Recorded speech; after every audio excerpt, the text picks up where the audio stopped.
太子，快过来抓我呀！太子，我来，你个小妖精，过来吧你！太子，你现在是江国太子，我来拿圣旨，你盖玉玺。你每下一道圣旨，我为你脱一件衣服，可好？妙啊，这样更刺激。太子，来看。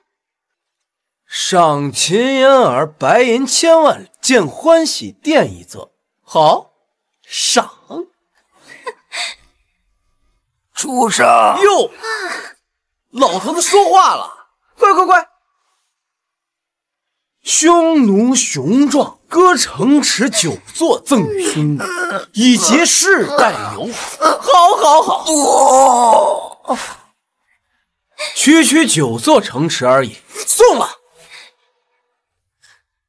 太子威武，太子。禅让监国太子之位，赠与秦松。太子，当太子多累呀！你与我在欢喜殿里日日笙歌，多美。是挺美的，但是赠与秦松是不是不妥呀？太子，您盖下这道圣旨，我在皇帝面前给您当马骑，怎么样？当马骑，好。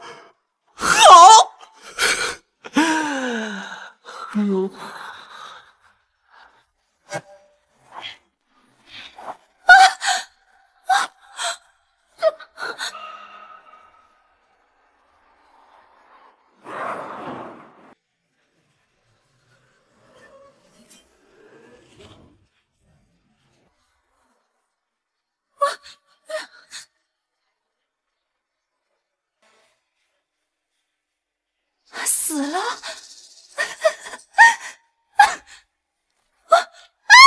谁？太子诈尸了！我竟然穿越了，我居然穿越成太子了！这是什么？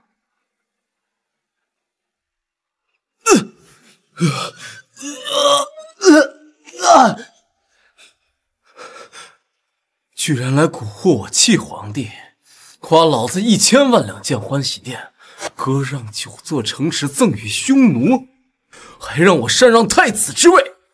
我刚当太子就想让我亡国！太子，你没事就好，干嘛对奴家发这么大的火呀？这圣旨……你还敢提圣旨？想让老子禅让太子之位，没门！这江山是老子的。你开窍了，老皇帝让你气死，国库让你亏光，还赠了匈奴9座城池，想反悔来不及了！来人呐，太子疯了，杀皇上了！救驾！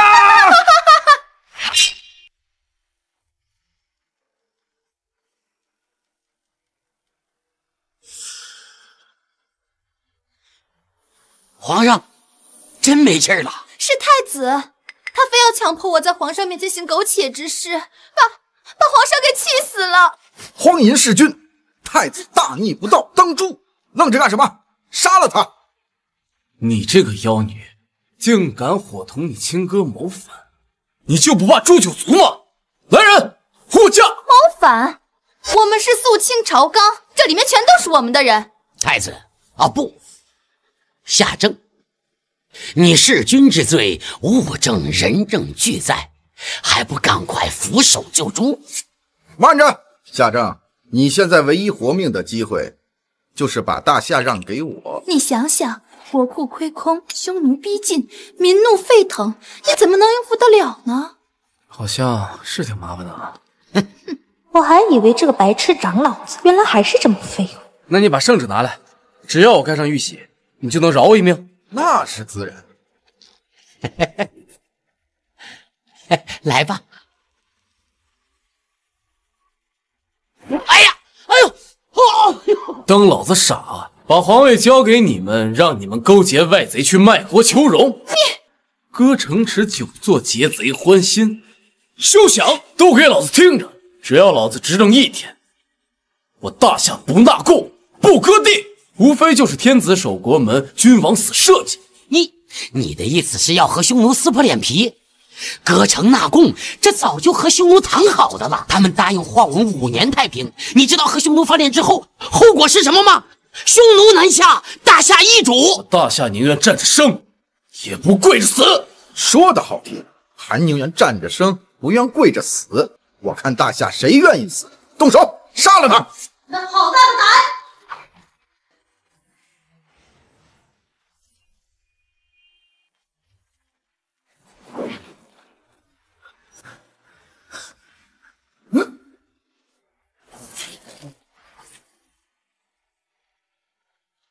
于剑家，你疯了吗？你救夏正，你俩不是不死不休吗？于剑家他怎么来了？他可是大夏第一高手啊！你怕什么？就算他是大夏第一高手，还能抵得过千军万马？于剑家，你当众被夏正休掉，沦为大夏第一笑柄。他当时怎么说你来着？冰冷无趣，还不如个太监。你现在还想要保他？你说的可是真的？什么？你刚才说天子守国门，君王死社稷，可是当真？自然当真。好，那我愿意。你愿意什么？我愿意为大夏赴死。今天我保了，阎王来了也没用。我说的。我老婆大人好 man 呀，好有安全感。你一个弃妃，你凭什么保他？凭我这把诛杀万敌3尺清风，凭我80万教头禁军统领的资格，凭我动一下，你们3个就要人头落地。你还有异议？秦将军，事情有变，咱们不能死扛，死扛都得死这儿。要不咱们先撤，明日朝堂之上咱们再做高下。哥，不如我们回去和父相商量一下，我们再做决定。明天朝堂逼他退位也来得及，先走吧。夏正，明天朝堂之上，我父相会公审你。这个皇位，你退也得退，不退也得退。梁大人，我们走。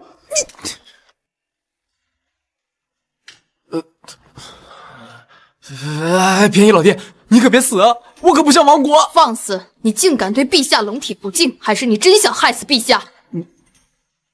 你的意思是，皇上没死？陛下患肺痈，久咳不愈，如今脉搏微弱，我只能用内力吊住陛下的命，但是无法唤醒陛下。肺痈，那不就是肺结核吗？得用青霉素啊！你又说什么废话？哎呀，爱妃，你先用内力吊住陛下的命，这件事情交给我。谁是你爱妃？我就是个弃妃，况且连神医都对陛下的病情毫无对策，交给你又有什么用？哎呀，小桂子，传闻太子弑君，可有此事？你会杀你爹吗？你从小随我左右，还怀疑我？他现在没死，得用青霉素。青霉素那是何物？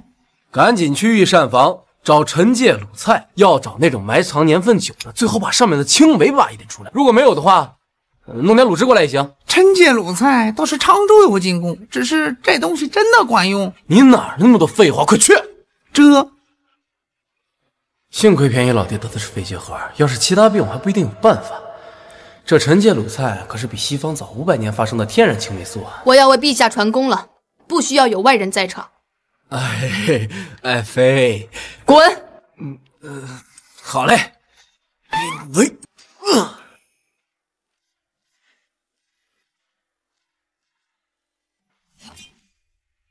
爹，那老皇帝都死了，我们为什么今天不反？自古成大事者，既能耐得住寂寞，也要稳得住脚跟。不过这个傻太子连下了3道昏庸圣旨，臣臣纳贡，亏空国库，太子禅位，这是理所应当。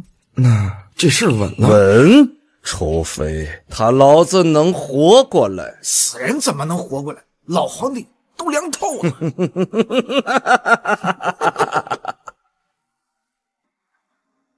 夏正，你还有脸坐在龙椅之上？今天我们列举了你3大罪状，要在文武百官面前公审你。公审我？我倒是头一回听说还有公审太子的。秦相，这是你的主意吧？哎呦，太子明鉴，老臣自然不支持公审太子。不过满朝文武有颇多疑虑，还请太子允许他们提出来，以便太子一一解释。好一个大义凛然的秦相！秦松，我看你跳的最欢，不如你先来说说。下诏，你且听好，荒淫无道，在皇帝面前行苟且之事，气死皇上，这是罪一，你可忍？得罪匈奴，破坏我们跟匈奴的太平时光，害我们大夏于水火，这是罪二。继续。铺张浪费，亏空国库，这是罪三。更别提你连下几道荒唐圣旨，让大夏万民怨声载道。请下朕立刻下罪己诏，退位让贤。下罪己诏，退位让贤。下罪己诏，退位让贤。罪己诏，秦相，这个也是你指使的吧？实在是民意沸腾，还请太子殿下先行解释。秦相，那我就先解释解释。秦左会，你可知罪？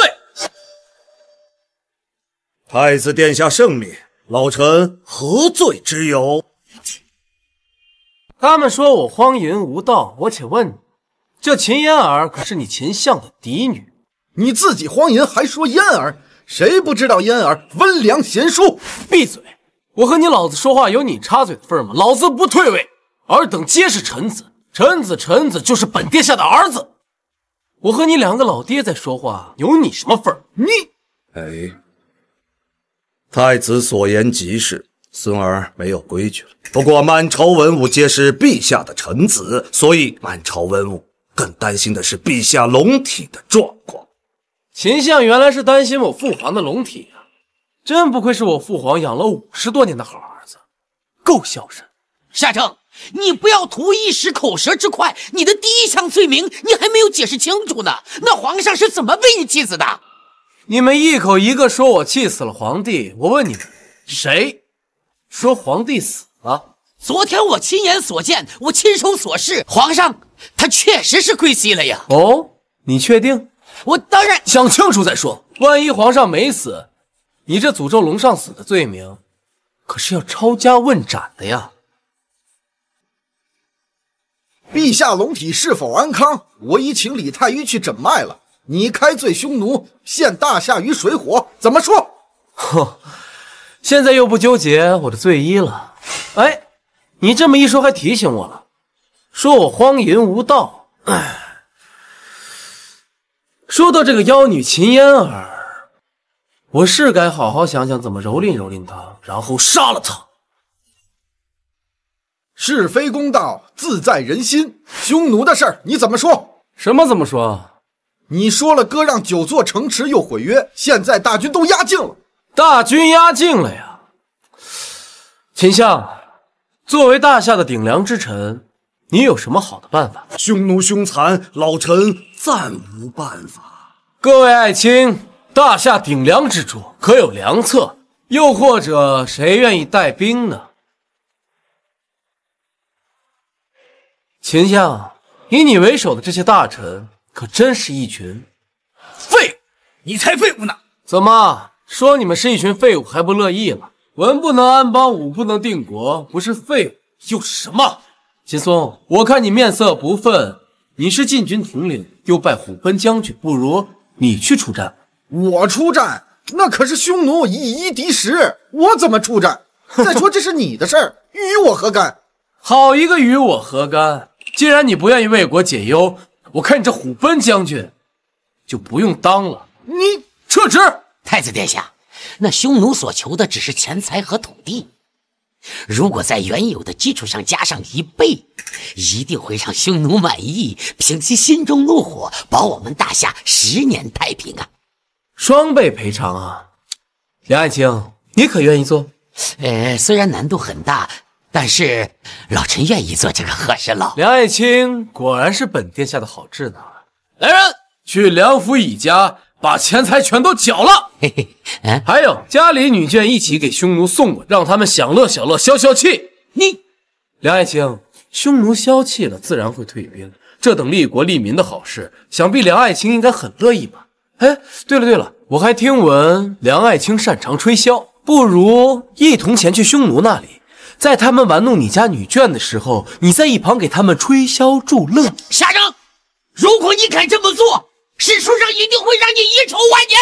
我在乎吗？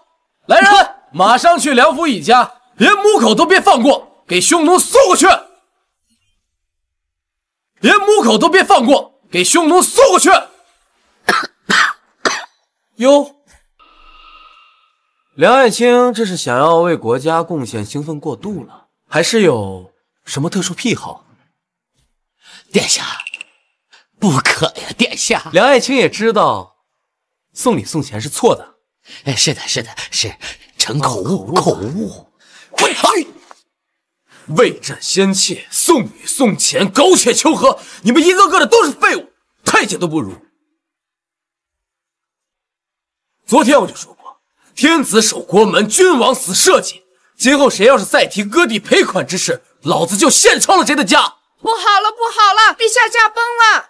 李太医，你一直是皇上身边贴身御医，一直为皇上治病。你刚才说什么？回禀卿相，昨日臣听闻陛下龙体欠安，奈何前太子妃一直不让臣觐见陛下。刚才臣为陛下诊脉，臣确定陛下已经先去了。此话当真？陛下为何先去？据臣检查，陛下昨夜突受刺激，命悬一线。如果当时臣能救陛下，尚有10分把握能治好陛下。可惜为时已晚。还有什么？臣在陛下体内发现了奇毒，正是那奇毒最终让陛下殒命。什么毒？是臣借卤菜里面的青梅之毒。我问过御膳房，昨日太子宫中的小桂子曾去过那儿，并取了臣借卤菜里面的青梅。我在陛下口中发现的正是青梅残痕。小桂子，夏正，小桂子可是你贴身太监，你现在还有什么话要说？难道你还要狡辩说小桂子不是听你指挥？小桂子自然听我指使。好，那你是承认害陛下了。太子，小桂子是你贴身的侍从，那你就是亲自给陛下服下了青梅之毒。没错。大胆！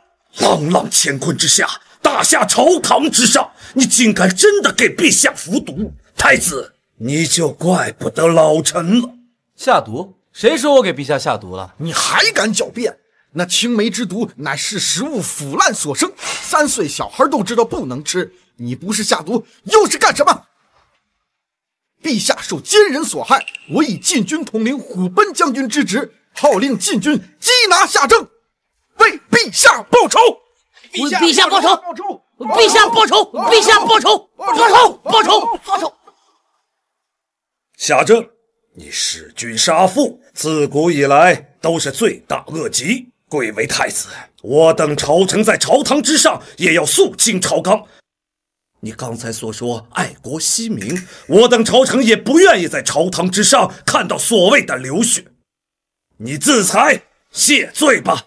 副相给足你面子，赶紧自裁吧。我们大夏不需要一个弑君弑父的人来做皇帝。别逼我动手，赶快自裁吧。自裁？行啊，天子守国门，君王死社稷。今天我必要血溅金銮殿！皇上驾到！你们好大的胆！丞相，这陛下他……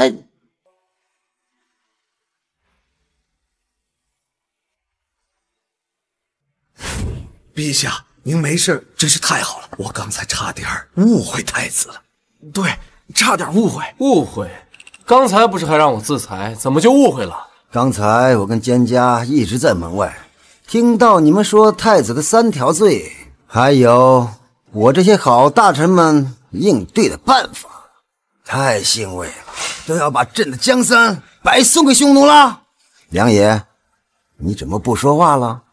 你是这个意思吗？陛下，微臣不敢，微臣该死。对，是他，李太医说您闲事的呀。陛下，方才臣为您诊脉，确无生机，而且您口中确有青梅之毒。毒你妹，连青霉素都不懂。父皇得的是肺痈，只有青霉素才能救他。你之前给他号脉，是因为肩胛刚给父皇输送了内力，父皇正在归养休息。说，是谁让你谎报病情的？是李太医误诊，险些害了陛下，百死莫辞。我靠，秦松，谁来杀人的？我乃禁军统领，拜虎贲将军，有人对陛下不忠，我杀他乃是分内之事。我刚才已经撤了你的职。我虎贲将军乃是陛下所赐，殿下没有虎符，撤不了。父皇，这个秦松对待匈奴唯唯诺诺，对一个太医却重拳出击，这等废物，撤了他将军职位。皇上不可呀！陛下，如果这个时候撤了秦将军的封号，那谁来抗击匈奴啊？秦相，你说呢？回禀皇上，雷霆雨露皆是君恩，一切听皇上的。无故撤了军中主心骨，着实不妥呀。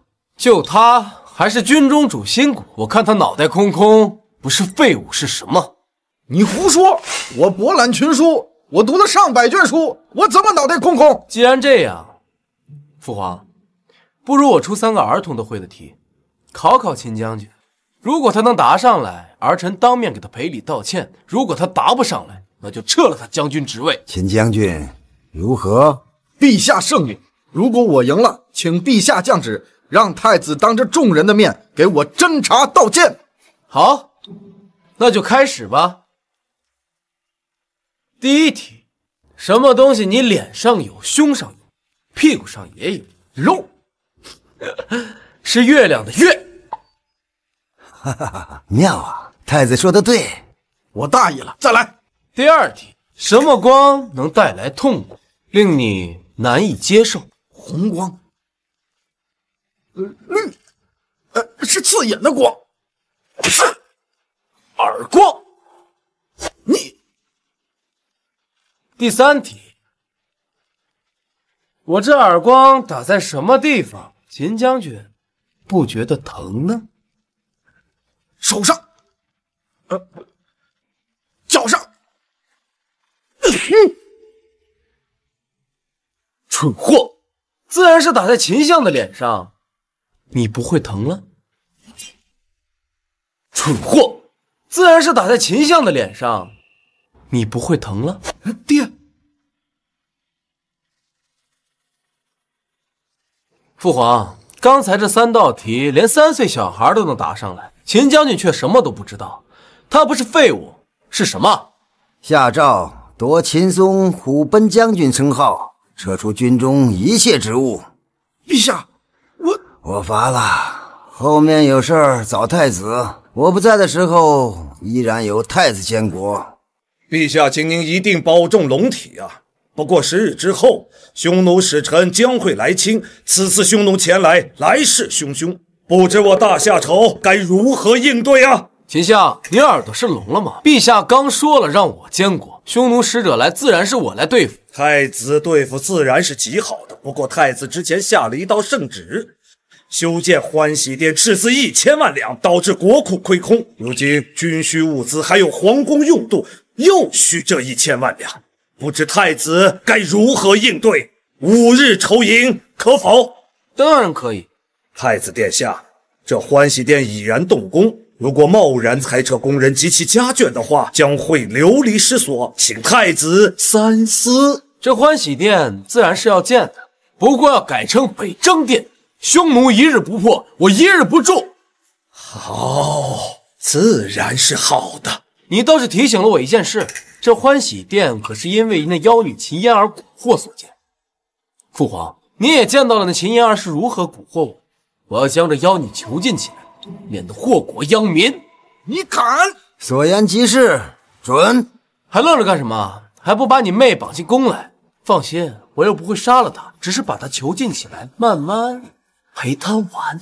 如今嫣儿是太子妃，既然是太子妃，就是太子的人，任凭太子想怎么处置就怎么处置。丞相深明大义，没别的事，退朝。退朝！臣告退。爹，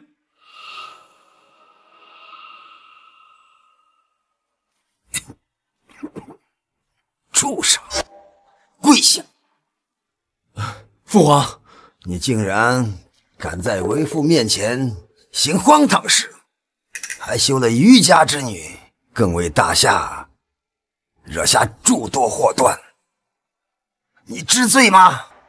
那都是你宝贝儿子做的，老子只是过来收拾烂摊子。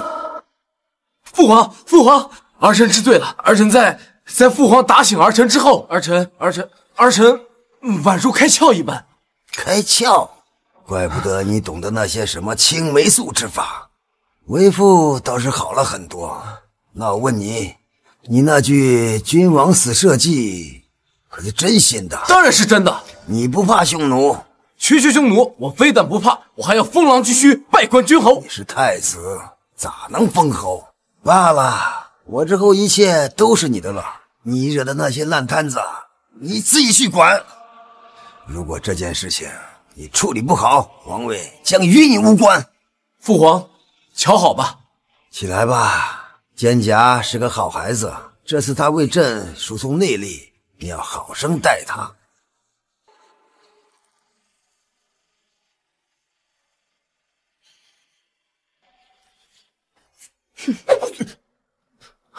请殿下自重。爱妃，这是干什么？爱妃误会了，我是算到今日应该是你月事之日，我有一物可帮你缓解腹痛。爱妃误会了，我是算到今日应该是你月事之日，我有一物可帮你缓解腹痛。何物？小龟子。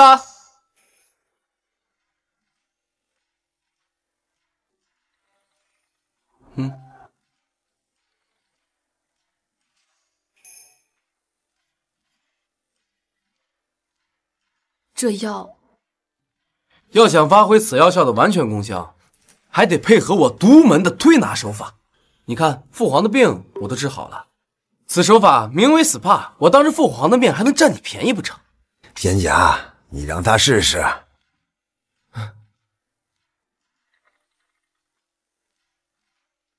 你若敢乱来，此剑必斩你。哎，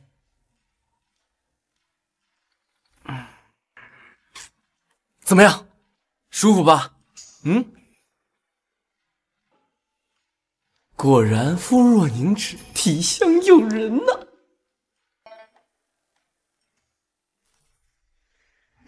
哎，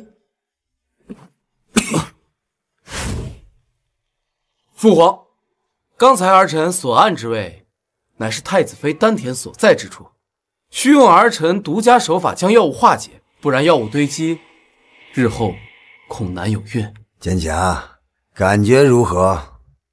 启禀陛下，我没事了。殿下还是好好想想怎么处理国库亏空的事吧。此事我有办法，匈奴不日而至，爱妃，我只能相信你了。爱妃，我只能相信你了。天下兴亡，匹夫有责。我虽为女子，但亦可斩敌杀贼。斩敌杀贼倒不用，对付匈奴不光是要钱，最重要的是无力值。爱妃，这是炸药和步枪图纸，你秘密找一批顶尖工匠，将他们打造出来。有了这些东西，我们一定可以大败匈奴。老子10几年骨灰级军迷，终于可以大显身手了。就凭这些，相信我。好，我立刻安排密卫寻找匠人制作。另外，你父亲于谦作为清流，我打算在朝中给他安排一个职位。一切凭殿下安排。爹，我不想被囚啊！你快救救我！爹，那老东西居然没死，要不咱们计划提前，不然妹妹怎么办？时机未到。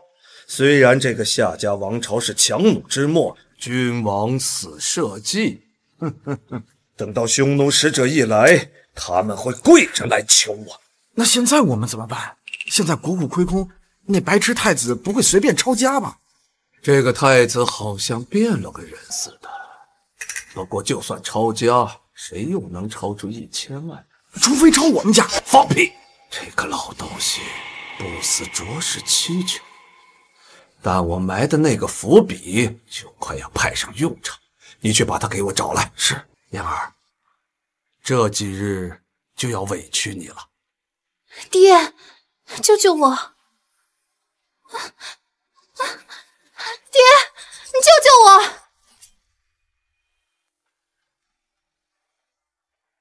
太子殿下，太子妃呢？不是让你请她过来吗？殿下，太子妃说自己是弃妃，不便来这儿。不过我看她好像是帮您筹银去了。的确是个好老婆。不过我怎么用得着他替我抽烟呢？殿下，这都过去1天了，您怎么还不着急？急什么呀？还差几样东西。哎，对了，我问你，这宫中谁最富有？自然是赵皇妃，3皇子的生母，跟秦相有亲戚，母家是江南首富。好，就他了。殿下，您不会是要抄家吧？赵皇妃我们可不敢啊！我抄个毛线啊！我是那么没有水平的人吗？啊，对了，秦儿在哪？去把他给我提来。我去传令。哼。殿下，我好苦啊！你是忘了奴家吗？你就真的忍心囚禁奴家？捡起来穿上。殿下，这是何物啊？女仆装，这是本殿下专门为你这种风骚女设计的。奴家只为你风骚，我这就去穿。还不是个精虫上脑的白痴，我略动手段就能让你沉迷。殿下，哎，别动！啊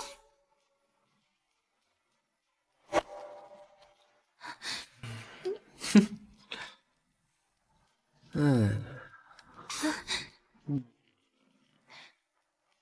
等着。哎，手扶着门框。哎，抬腿，抬腿，抬右腿。啊，好，好，撅屁股，抬点下巴。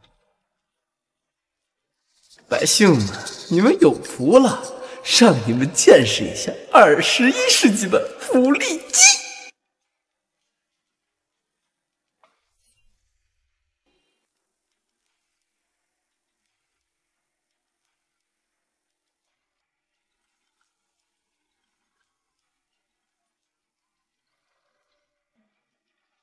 殿下，光看多没意思啊！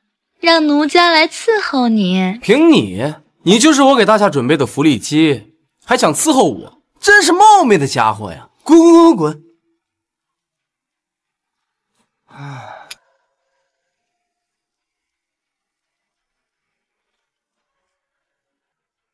爱妃，你怎么来了？我来给殿下送点东西。这里是我的嫁妆，还有我们家所有的家财，拿去赈灾吧。多好的老婆呀，被休了还想着我。爱妃不用担心，钱的问题我能解决。对了，过2天我也有东西要送给你。不需要，你有何想法？可需要帮忙？现在还在前期准备阶段，我会让小桂子去请赵皇妃。赵皇妃乃是皇宫里大名鼎鼎的贤妃，母家富足，更是太子殿下您的继母，想来定会伸出援手。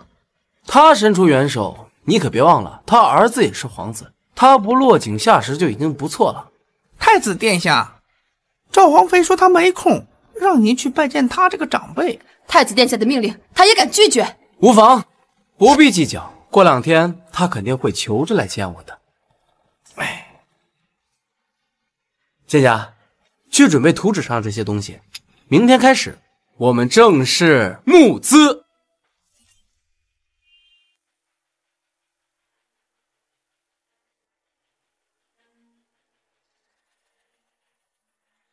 殿下，您这还不是抄家？我抄什么家？你且送去。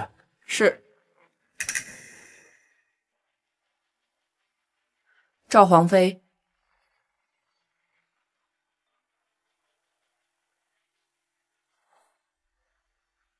什么？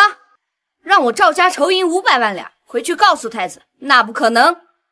启禀皇妃，殿下说了，这事儿要您亲自去跟他说。岂有此理！我倒要看看你卖的什么药。带路。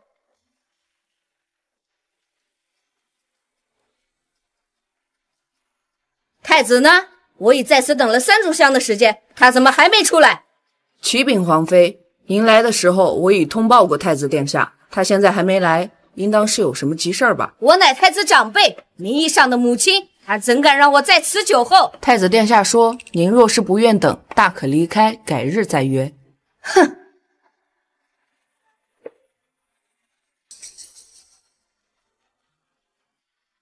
本皇妃倒要看看太子要晾我到什么时候。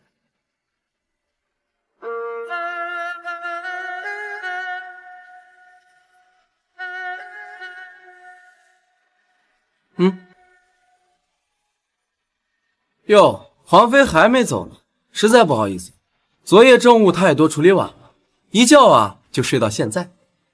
太子殿下，好大的架子啊！是又如何？我乃大夏国太子，有点架子挺正常。太子殿下要为军队募资，我理解，但让我赵家出500万两，没有。哼，那就要看看皇妃的诚意了。最近呀，批业奏折太多，我这双手啊酸软无力，还请皇妃帮我把衣服穿好。你敢？我可是皇妃，我是你父皇的人。来人，现在就去赵家募银，没有的话马上抄家。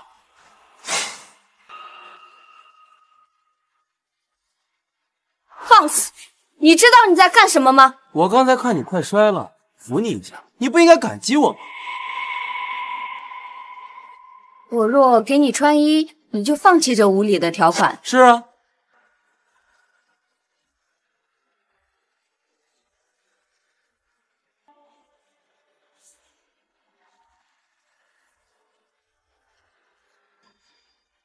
赵皇妃果然贤淑，借你一物，与军队募资。这玉簪虽是极品，但也就价值白银1000两。太子殿下，募资不够，可需要我儿回来主事。三皇子，就他能募集1000万两白银，我看你是准备让他啃老吧？你给我等着！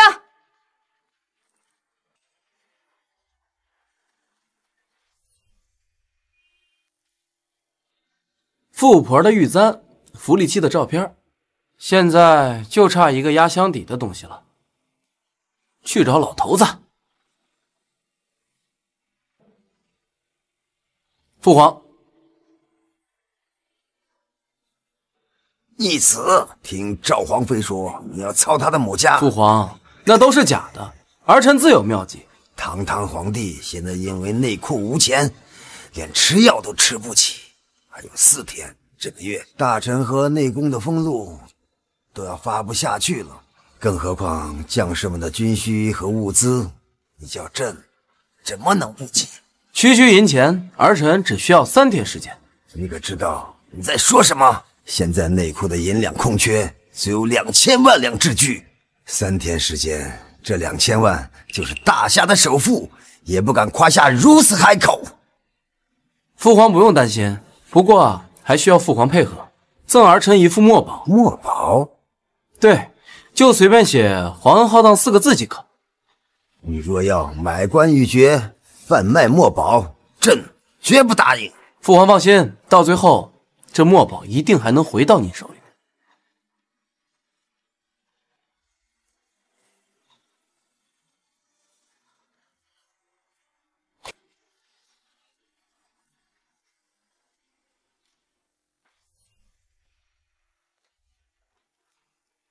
瞧一瞧，看一看了，皇家推出彩票玩法，以小博大，拼运气，这运气好了就能发大财。太子殿下，您这是在做什么呀？皇家推出了彩票玩法，只需要1两银子就可以买1张彩票，每刮开1张就显示是否中奖。这3等奖银票5000两，5000两，2等奖就是这只赵皇妃头上的玉簪，这价值诸位可都是知道的，可不得了。还有1等奖便是我朝中大臣秦相闺女的毒房写真。秦相之女，谁有谁信谁看谁知道啊！我还特地准备了特等奖，这特等奖可是皇上亲自写的墨宝一副，这价值我不必多说了吧？1两银子就能买到如此昂贵的玉簪，我的天，我要买！没问题，大家放心，我以本太子的名义担保，但凡中奖，绝对100%兑奖，童叟无欺啊！玉簪算什么？关键是这秦相之女的毒房写真，怕是那些公子哥已经抢疯了。我要是能买到它，转手我就能赚10倍。10倍？10倍算什么？至少100倍！我也要买，我也要买！我先来！哎，好来，这兄弟自己选一个。安慰奖，这是什么？嚯，这位兄台运气好啊！这安慰奖直接是我们的白银100两。哇，给。哇，是真的！我要再买10张。哎，来，哎，不要抢，都有，慢慢来，你要几张？哎，好嘞，慢慢来，这是你的，来，给。太子殿下果然厉害，不过凭这里的这些人，恐怕也卖不了多少吧。放心，我自有办法。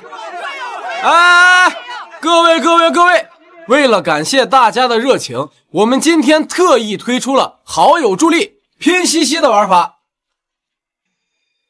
各位，如果拉来好友购买彩票，就可以获得飞镖投掷转盘的机会，转盘上的任何东西都可以兑换，比如再来一次，甚至还可以半价买彩票。还有这样的好事啊！我赶紧让云婉来买，这可是一本万利的好事，我赶紧叫人家。哎，快去！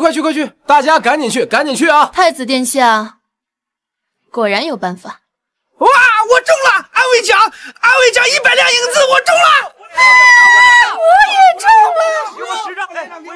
我也要！这彩票什么的好像挺有意思，1两可以博100两，还能把那白痴拿我的玉簪给赢回来。我要去试试。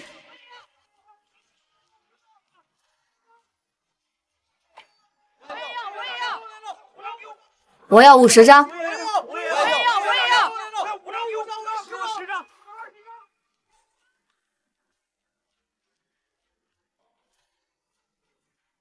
气死我了！怎么都是谢谢惠顾？我已经花了50两了，再买30张，只要拿到安慰奖就不亏。不信了，给我来1000张。赵美女要1000张彩票，肯定能中特等奖。看来这是要把皇上的墨宝带回家去啊！肩胛收钱给彩票。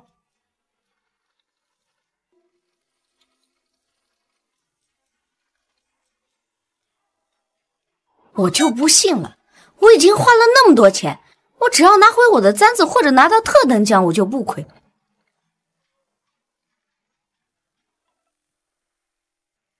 将军，太子那厮搞了一个什么彩票，生意还挺好。不光这个点，京城开了50个彩票点，1等奖是大小姐的闺房写真，岂有此理！我妹的画像怎么能流出给他们？你赶快带我去买1000张，不，买5000张，一定要把画像拿回来。是。那白痴太子居然用小妹的闺房画像搞什么彩票彩头，现在百姓都在嘲笑咱们秦家。这个小畜生，那彩票的销量怎么样啊？1张1两银子，但是想3天募集1000万两，肯定来不及。1000万两，2000万两，1000万两的军需物资和另外1000万两皇宫的用度，明日上朝，做好2手准备。如果他完成不了任务，而我们又能解开这燃眉之急，满朝文武之心皆在。如果那个老家伙不分青红皂白，第2手准备你懂了吧？好。陛下，5日10日已到，时逢正午，不知道太子殿下募捐的资金够不够啊？对呀，皇上，今天也是发放俸禄的日子，百官都在等米下锅。微臣算了一下，今年国库应该需要2000万两。朕知道，还会少了你们的俸禄不成？你们呐，之前太子就说过，尔等臣子都是陛下的子民，开口闭口就找陛下要钱。你们要学会替陛下分忧。我先表个态，今年的俸禄本相不要。再说，尔等臣子提出的这些军需物资，没有必要一次性筹全嘛，又不是非要跟匈奴打仗。秦相高风亮节呀，我今年的俸禄也不要了。再加上军饷一推迟，那剩下的开销只剩下皇宫的开销和文武大臣的俸禄，加起来也就500多万两白银的缺口。500万两虽巨，但之前本相已经答应过跟陛下分忧，那本相就拉下这个老脸，跟各个商贾沟通，去募资筹款。这利钱嘛，只需要2成利息就够了。2成利息，1年500万两，光利息就100万。秦相，这利息钱你出吗？你这钱怎么能让我副相出呢？我副相已经解决了朝廷最根本的问题，明年税钱一上来，还了不就是了吗？还还了就是。这2份利钱在民间都算高利贷，你们秦家父子是要向我们皇家放高利贷啊！你太子殿下，我父亲好心帮朝廷解决问题，怎么就成高利贷了呢？这是帮你擦屁股呢。你要是能解决资金问题，我父亲怎么会拉下脸面去求那些商贾呢？我用得着他的脸？谁给他的脸？那太子殿下的意思是不需要本相帮你渡过难关喽？本相是觉得你募资困难才特意出手的。之前不是说好5天之内筹集1000万两资金吗？那5日之内这1000万两是否筹到了呢？不是1000万两，是2000万两。太子殿下，我要是你就赶紧承认失败，接受我副相的好意。1000万两、2000万两，确实没有。你这是没有把陛下和我们这些文武大臣放到眼里啊！你为了个人的面子不让秦相出手，你是要饿死我们大家吗？梁大人是对我没有信心，那敢不敢打个赌？赌什么？就赌我和秦相谁能解决这个问题。如果秦相解决，我自愿辞去太子之位；如果我解决，那么梁大人就辞去京城府尹之位，并把家产充公。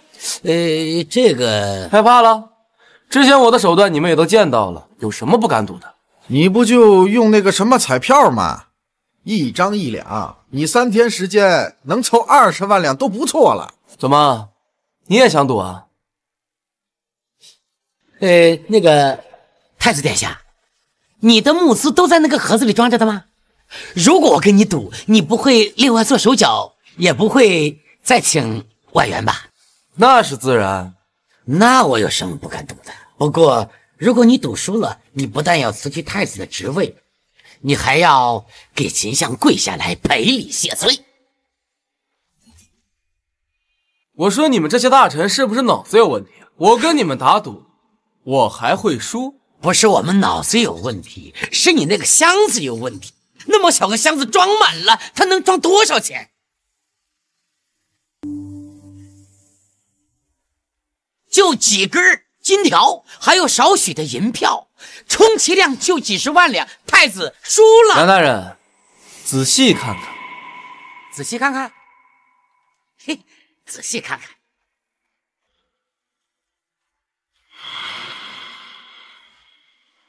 不对啊，不可能啊，不可能！你看，这绝对不可能。这都是1万两1张的银票，1000万2000万我是没有，不过3000万我倒是有的。你炸我！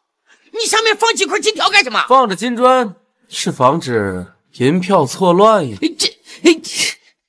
启禀父皇，儿臣信不辱命，3天之内筹集了3000万两白银。因为1000两银票太过窘杂，儿臣都换成了1万两银票。当真有3000万两？好。玩大财！梁大人啊，数清楚了吗？数清楚了。这下你输了。哎呀，我真没有想到，每一张都是1万的面值啊！你能想到个屁！来人啊，把他乌纱去了，抄家！殿下，我服了，我服了，我服了！皇上，救我，救我！秦相，救我呀，秦相！你听我说句话呀，秦相！秦相，梁大人让你救他，怎么不答应一声？回禀陛下，梁大人这事情属实甚，他刚才不过是跟太子开了一个玩笑，当不得真。何况梁大人手中还有一个惊天的秘密。如果刚才我输了，你也当玩笑吗？你说他有秘密，什么秘密？太子当真想知道？当真。启禀陛下，臣要求屏蔽百官，臣要单独向陛下汇报。有什么事是不能当着大臣一起说的？父皇，让他说吧。还是梁大人亲口说吧。太子殿下，千万不要后悔啊！陛下，本来我是想单独给您禀报的，不过今天不得不说了，微臣乃京城府尹。也就是说，在京城的所有在籍在沪的都归我管。不知道大家发现没有，近一段时间我们的太子性情大变，跟过去大不一样。朕知道太子之前是顽劣，后来幡然醒悟，开窍了。不，因为他是假的，他是假的。这狗日的难道知道我是魂穿了？不然他怎么知道我是假的？胡说！我儿怎么可能是假的？启禀陛下，老臣也不敢相信这件事情。但是陛下可曾想过，最近这段时间，太子跟往日确实大有不同，一直窜到咱们大夏跟匈奴开战。我不知道陛下可曾想过，大夏和匈奴开战，哪一国更受益呀？梁国。没错，老臣怀疑当今太子殿下是梁国的奸细。放屁！什么梁国奸细？老子是土生土长的大夏人。你是土生土长的大夏人，那本殿下是谁？父皇！我靠，又一个太子，难道我不是魂穿？父皇，儿臣苦啊！两人勾结一奸家，把孩儿唤出皇宫，让这奸细进来，他就是为了颠覆我们大夏的百年基业啊！怎么又一个正儿啊？没想到这白痴太子真的解决了钱财问题，不得不让隐藏3年的假太子提前出现。父皇，儿臣3岁那年掉入井下，这胳膊上的伤可以证明。还有6岁那年，孩儿吃枣糕差点被噎死，还是父皇把儿臣排除的。这件事情只有当时的太监跟您知道啊。对了，父皇，儿臣屁股上有个痣，这件事更是亲近的人才知。奸细，你敢当着众人的面脱下裤子给父皇看吗？我靠，我怎么知道我屁股上有没有痣啊？关键听这意思，难不成我前身真的是奸细？太子，我姑且称你为太子，你敢验明正身吗？太子，你还在犹豫什么？父皇，当众脱裤子是不是有点不妥呀？是不妥，还是你是假的？蛊惑大夏和匈奴打仗，还在3天筹集了3000万两。如果不是大梁做后盾，怕是不易吧？大梁留意我们大夏不是1天2天了，今天这可是下了血本了呀！太子，问你呢，当真是奸细？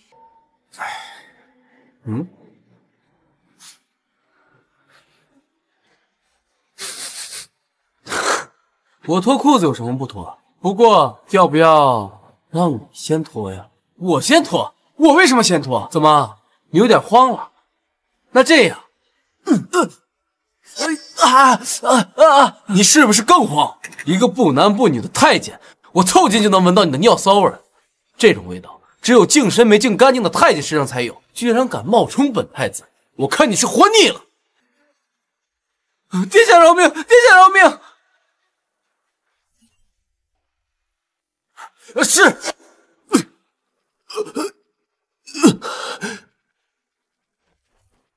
荒唐，居然弄一个太监来糊弄朕！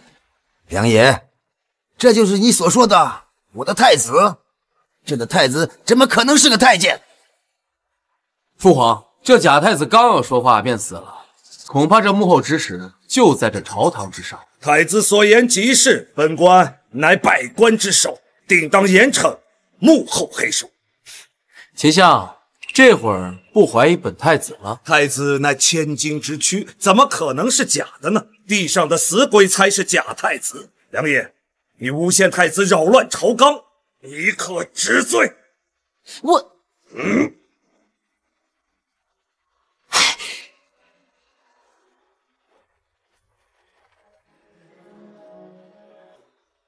畏罪自杀，好一个京城府尹！抬下去，曹家诛9族。太监虽然性情大变，但是开窍。朝中今后再有非议，下场如梁爷。诺。国库空虚之事，太子解决得很好。今后太子监国，如朕亲临，上斩1品大员，下诉顽劣刁民，如有违背，皆为抗旨。诺。秦相，我之前只是名义上的监国，现在我有实权了，上斩1品大员。秦相就是1品吧？你怕了吗？回禀殿下，老臣行事光明磊落，有何惧之？不过老臣要提醒殿下，2日之后，匈奴使臣即将来京，对那9座城市讨个说法，不知殿下有何计策？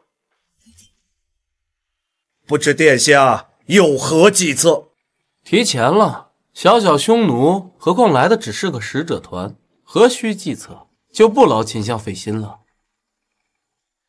陛下，老臣感觉旧疾复发，想要将养几日，先行告退。退朝！混战！没想到这都能让他翻盘。当初因为好把控，才把假太子阉割成了太监，没想到因为这个识破，弄巧成拙了。哎，不行，如今已然让这个小畜生成了气候，就算匈奴使者也不一定能压得住他。你去把3皇子给我找来，我要联合赵皇妃一起对付他。好。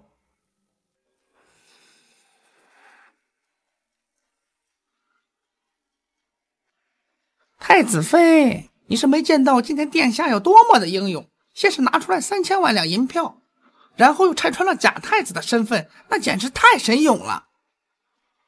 果然有点本事。哎，还是爱妃帮衬的好，要不是爱妃给父皇输送内力啊，我们早就成了刀下亡魂了。对了，爱妃，我让你找工匠设计的东西可好了，匈奴使者马上就要来了。已经连夜设计出来了，估计明天就能制作出来。只不过那东西真的能对付匈奴使者吗？匈奴使者的一贯伎俩不就是比试吗？无非就是文攻武治，有了那东西，我们还怕他们？小桂子，你先出去吧，我有话要跟爱妃单独说。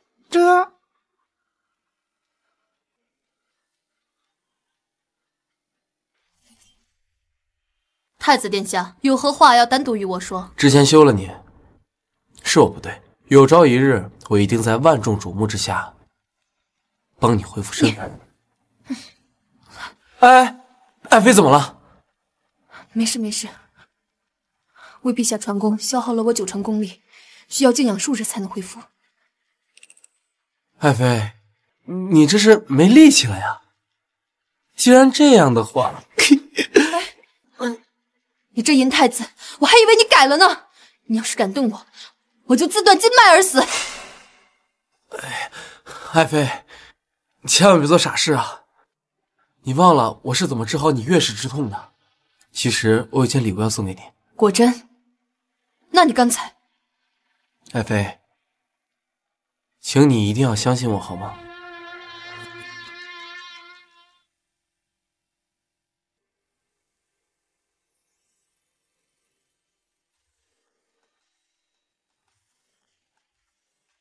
怎么样？太子殿下，天色已晚，我先回去。哎，今天晚上要不就留这儿吧。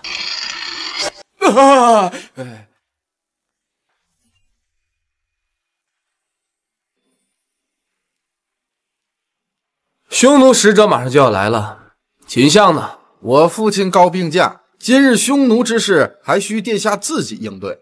秦相病了，你没病啊？我病什么？我还要亲眼看见你今天怎么大败匈奴呢！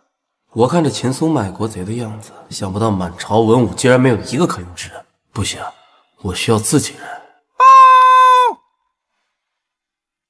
启禀殿下，匈奴使者到了。太子殿下，我乃匈奴公主，特地来讨要那9座城池跟100万贡品。听说殿下答应我们又反悔了，我需要个说法。你需要什么说法？大夏乃天朝上国，给你也是赏你的，不给你，你也不能要。殿下出尔反尔，当真是要与我匈奴为敌？与你们为敌又如何？大夏好男儿没有一个是孬种。我听说你们此次前来，不就准备了几场比试吗？知道你们大夏人不肯轻易给我们割地赔款，那我就给你一次机会，我们来比斗几场，文斗3场，武斗1场。只要是你们赢了，那割地赔款之事也就算了。但如果这次输了，希望殿下信守承诺。好，来，先把契约奉上，让太子殿下签约画押，省得再赖账。公主殿下，不如我们再加点彩头。你要是输了的话，留下来给我当丫鬟如何？大胆！我们匈奴谷主是明月夜的人物，怎么能做你的丫鬟？那就没意思了。这叫什么赌注啊？光我大夏出东西，还是说你们知道你会输啊？笑话！我匈奴怎么会输？这次文斗，我有国师淳于凡，他号称当世第一智者；武斗，我有匈奴第一勇士阿大，那可是万人敌，生死虎豹的角色，离大夏有何人可比？淳于凡，当初和我们大夏第一智者葛红军比斗了3场都赢了的智者，完了。还有那武者，当时他一人可是斩杀我大夏上万将士，我大夏没有一合之敌啊！知道就好，太子殿下，如果真输了，我当你丫鬟又如何？但要加一条，如果你输了，我要秦嫣儿，并且还要你一双眼睛，你色眯眯的眼睛让我很不爽。好，那我们文斗3场，武斗1场，先文斗。这第一局是太子先出题，还是我们先来？让你们先来又如何？此物乃我匈奴及1万智者制作而成，取名为无解锁。若太子殿下你能1日内解开，此局便算你赢。卑鄙！10年1万智者研究制作，你居然让我们1天之内解开，这不是强人所难吗？恐怕你自己也解不开吧？我解不开那又如何？智斗未必也要我自己能解吧？赌约可是你们太子殿下自己答应下来的。皇兄，此物就是淳于凡和阁老比试之物，根本无解。看来这局咱们先认输吧。太子殿下，你太自满了，这应该让我们3皇子上，而且由我们先出题。3皇子已经准备了几手绝对。皇兄，你拿我大夏城池太当儿戏了，想后悔，没门儿。你们不行，不代表我不行。这玩意儿不就是简陋的鲁班锁吗？很可惜啊，淳于凡，我是站在古人和历史上的肩膀吊打你跟玩儿一样。这么个东西解开大概需要1天的时间。太子殿下，你也可太能吹嘘了吧？若您能1日解开，那岂不说我们匈奴1万智者全都是蠢猪？呵呵，很快你就会知道你们匈奴是不是蠢猪了。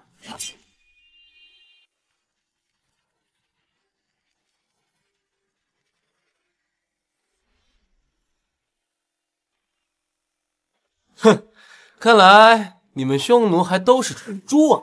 这怎么可能？你竟然真的解开了，连入香的时间都没到。他如何做到的呢？公主殿下，到我出题了吧？哼，太子殿下好走运，出题吧。听闻你们国师擅长算学，那我就出一道简单的算学题。现有鸡、兔、同笼，上有35头，下有94足，鸡、兔各几许？49鸡？不对，此题无解。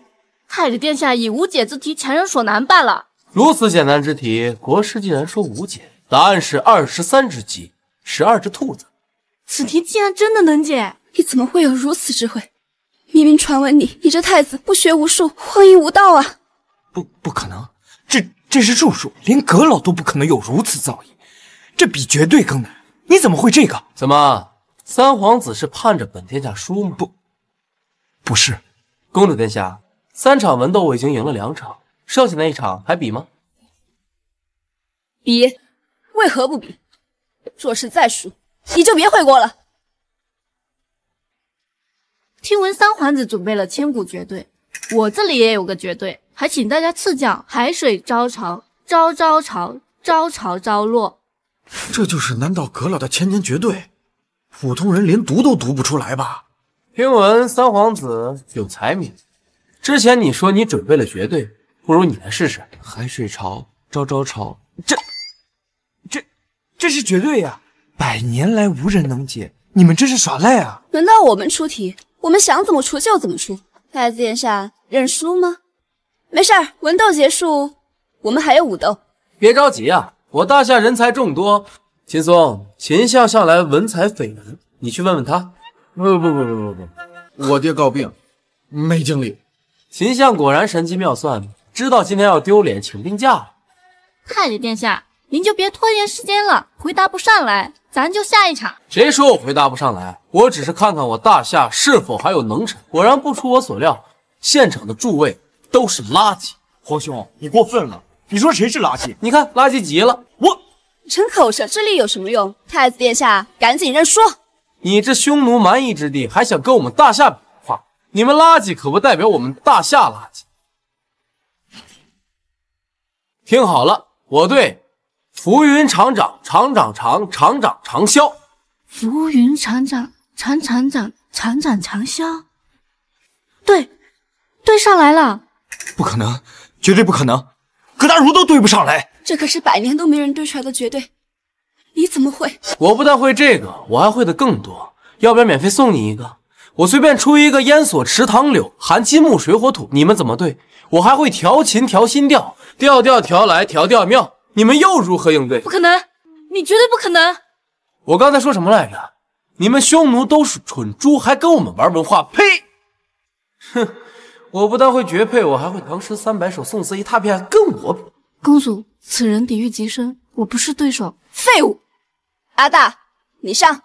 公主殿下，我们总共比试4场，我已经赢了3场，这武斗还有必要吗？我不管，说是文斗武斗就要比完，你若不敢，就当我赢。我是怕这刀剑不长眼，再伤着你们大夏都是病夫，能咬文嚼字又如何？战场上我屠你们如砍猪狗。你确定你不怕死吗？怕是你们大夏无人吧？没一个男人。给脸不要脸！我们大夏将士何在？我内急，我上茅房。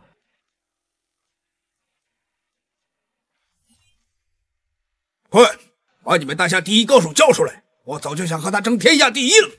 皇兄，太子妃哪一届你留？他上的话不合适吧？你上。传太子妃。哼，我就说大夏没男人，位高如太子殿下，还是要躲在女人身后。哼，谁说我躲在女人身后了？没看到我手里有枪？你的意思，武斗你要上？那是当然了。你看我们朝廷都是垃圾，只能我上。殿下，还是我来吧。哎，爱妃莫慌，我是说朝廷除了你我都是垃圾。太子殿下，你要亲自上！你这骨头比老虎还硬，还是比万军还强？你这细皮嫩肉的，还不如我们匈奴的娘们儿！聒噪！3、2、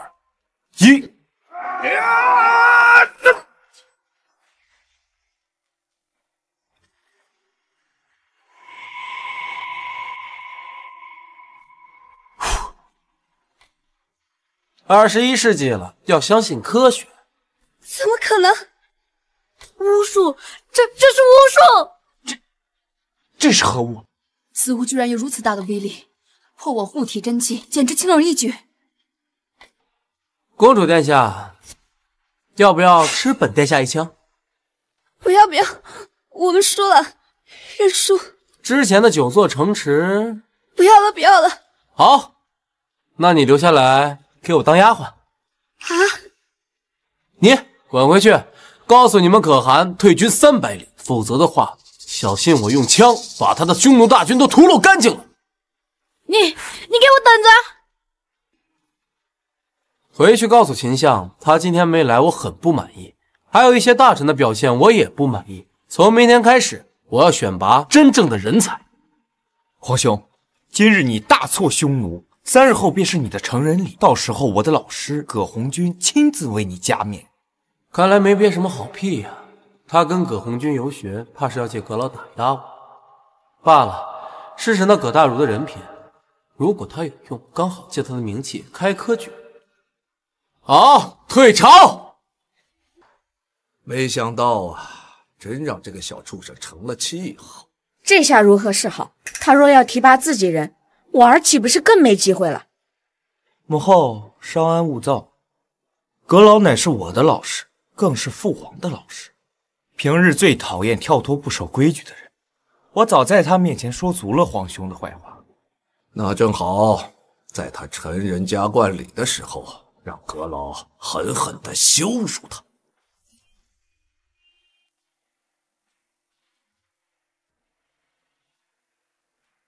长得倒是挺标致的，要不要当本殿下的暖床丫鬟？你休想！你囚禁我，我哥一定会帮我报仇。报仇那是以后的事了。我要当冠军侯，征服匈奴。先来征服你这个匈奴小辣椒！不要，不要，来吧你！不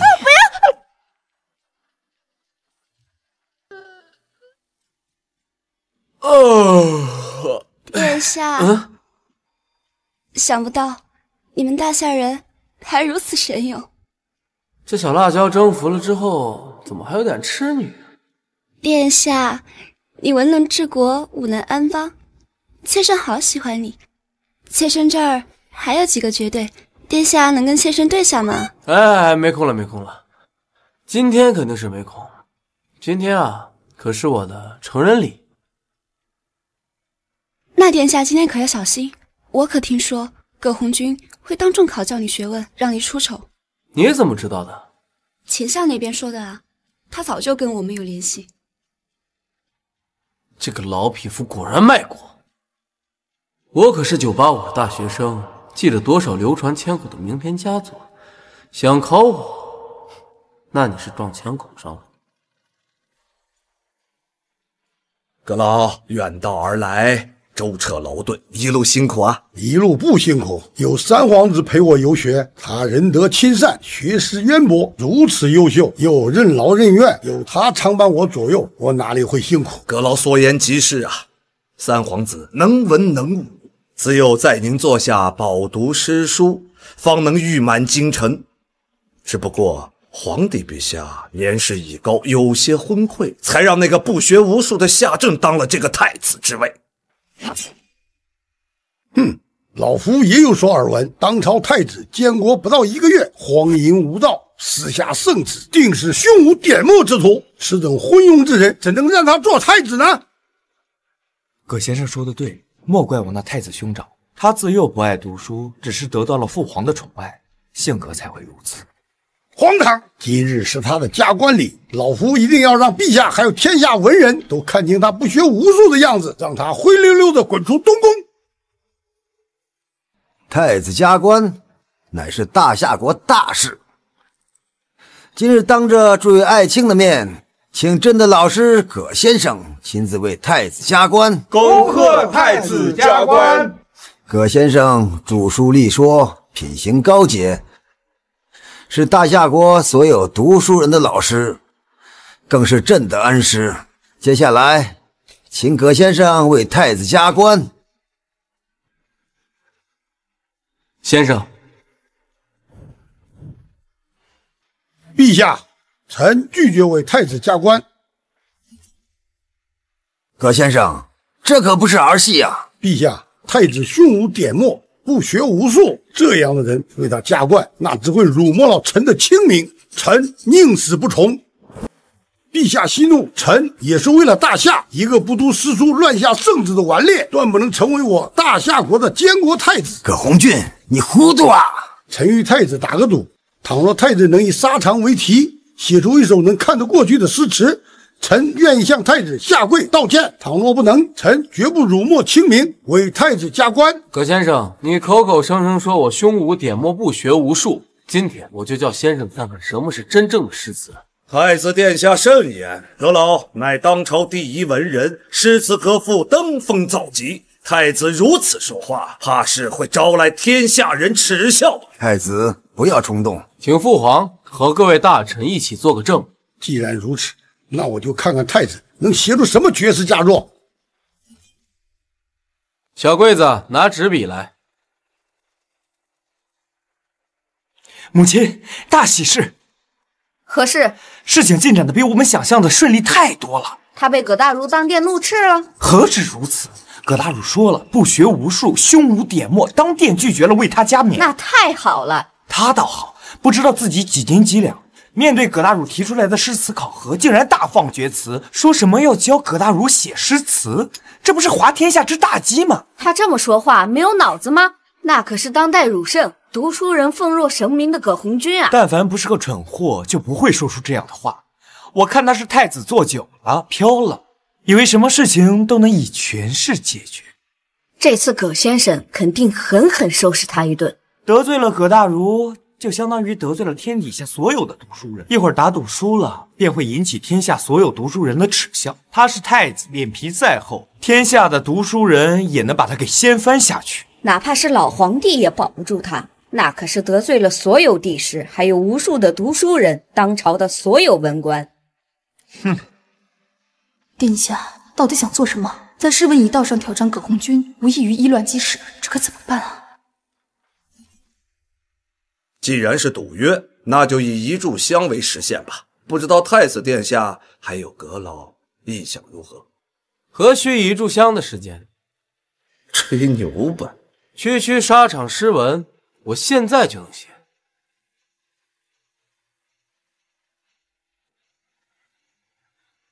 殿下还真是无知又自大。若是这都能写出来好的诗，那想必猪也能作诗。这太子殿下也是太喜欢表现了。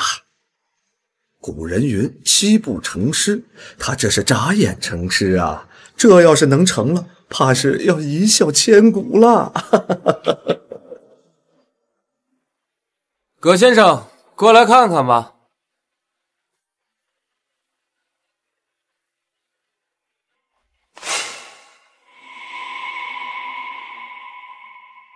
怒发冲冠凭栏处，潇潇雨歇抬望眼。仰天长啸，壮怀激烈。30功名尘与土，8000里路云和月。莫等闲，白了少年头，空悲切。大夏时犹未雪，臣子恨何时灭？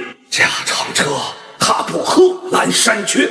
壮志饥餐胡虏肉，笑谈可以匈奴血。待从头，收拾旧山河，朝天阙。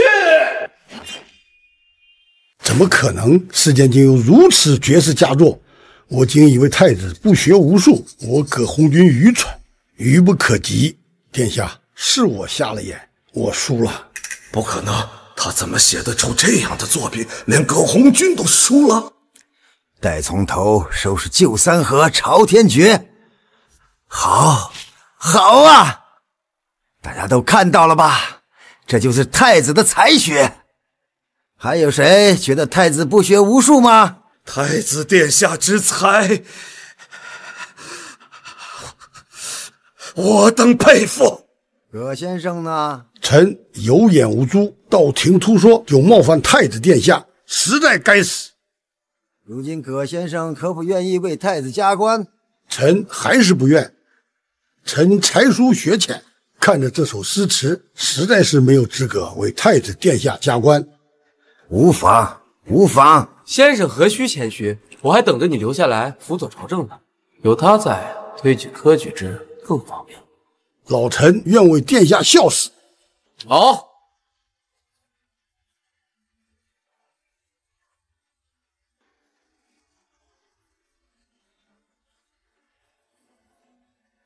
正好，今日大家都在这里，我宣布一项新国策：3日之后举行第一场科举考试，不论出身门第，成绩优异者可直接入朝为官。太子，万万不可！此事重大，改日再议。我估计这会儿啊，那废物已经被夺去了太子之位。母亲，今日我们好好庆贺一番。他肯定写不出来，我儿今天就可以好好准备，学习如何做一个合格的太子。我倒是好奇啊，他能写出个什么东西来，有多好笑？写出来了，写出来了！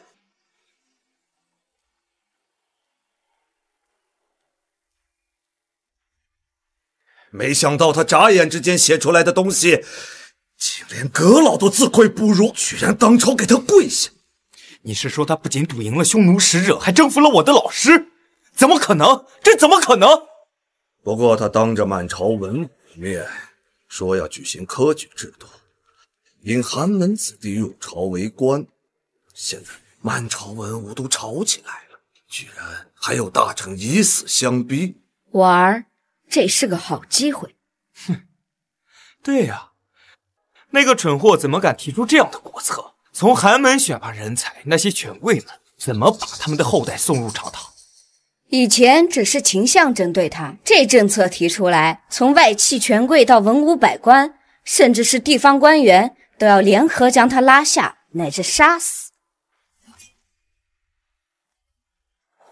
太子，你可知这些是什么？这都是全国各地发来的弹劾你的奏折，小到九品县令，大到当朝王爷宰相，都在骂你开科举何其昏庸。儿臣知道。连那些已经告老还乡的老臣们都纷纷写信给我，说朕昏庸，选你当太子。陛下，宫门口以宰相秦所会为首的文臣清流长跪不起，国子监奸臣更是在鸣冤谷撞得头破血流。他们高喊着说：“他们说太子昏聩，开科举以寒门治国是毁国之根本。对不起先皇，对不起满朝文武。若执意打开科举，他们要全部撞死在宫门口。”太子，你听到了吗？父皇，开科举本就是从这些权贵手里夺走了晋升渠道，他们自然会阻止。太子，你所说的科举国策暂缓吧，一旦实施，你要面对的是整个权贵阶层的反扑，连朕都不敢去做。儿臣就是要试试，眼下官员全凭推举制，老师带学生，亲戚带亲戚，久而久之，整个朝廷上下全都是眼里没有国家皇帝的关系户了。你要做可以，朕给你机会，但你一定要循序渐进。若成功了，下任皇帝就是你；倘若失败，朕就要杀了你。一言为定。你要怎么做？父皇，如今朝廷奸臣庸臣龙蛇混杂，实为素餐的关系户更多。儿臣打算先开革一批关系，再推进科举。如何分辨庸臣能臣？让他们上交日报、月报以及每月的业绩目标。这样一来，看谁在浑水摸鱼就一目了然。另外，太子妃的父亲于谦作为知名寒门清流，我已经邀请到宫中做官，相信在他的对比之下，那些权贵会更加的难堪。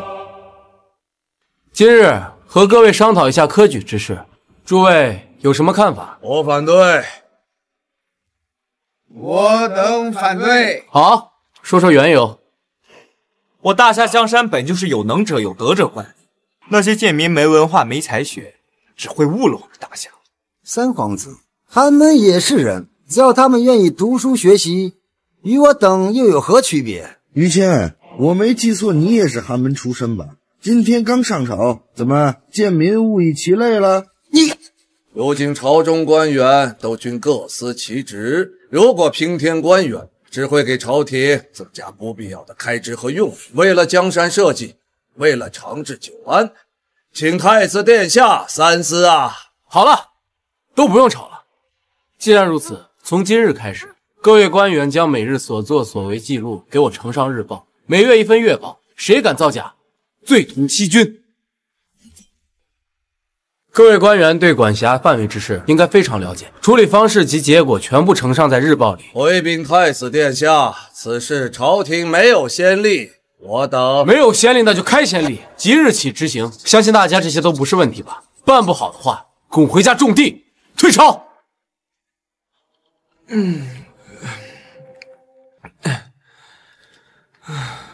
秦相，你不会真在那儿写什么劳什子日月报吧？三皇子殿下，当真不写日报月报？这可是太子殿下下的诏令。开玩笑，我平常连奏折都懒得写，叫我写什么破烂日月报？笑话！三皇子殿下还是谨慎一些的好，别给太子殿下落下了话柄。最近一段时间看来，太子殿下做事狠辣，完全不在预料之内。我也是父皇生的，我怕他。对，当今陛下的确只有你们两位仅存的皇子。要我看，你也别想，你们一个个的就是太怂了，他能拿我怎么样？三皇子殿下所言极是，那本相就随便写写喽。听说拓跋灵儿的哥哥拓跋金要准备报复他了，下政的好日子没2天了。来人呐，随便找人把本相的日报月报写了。众爱卿，昨日的日报以及上个月的月报可都写出来了。